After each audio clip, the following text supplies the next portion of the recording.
వైఎస్ఆర్సీపీ నుంచి దాదాపు 7 కౌన్సిలర్లు, ఆ 7లో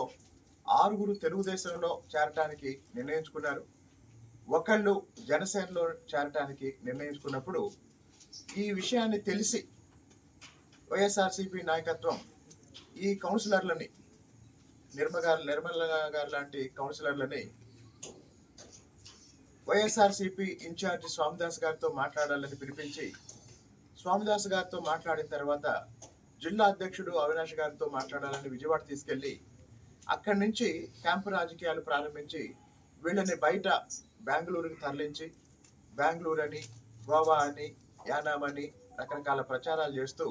4 రోజులు కుటుంబ సభ్యులతో కూడా మాట్లాడే అవకాశం ఇవ్వకుండా వాళ్ళని నిర్బంధించారు. ఈ నేపథ్యంలో ఈ రోజు సమావేశానికి ముందు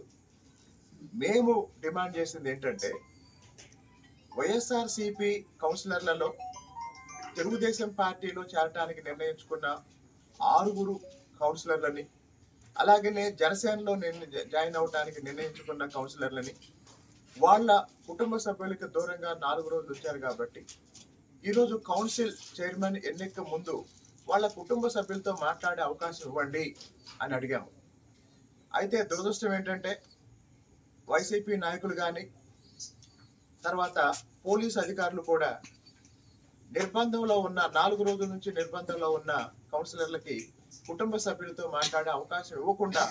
కౌన్సిల్లోకి తీసుకెళ్ళడానికి ప్రయత్నం చేస్తే దాన్ని మేము వ్యతిరేకించాము.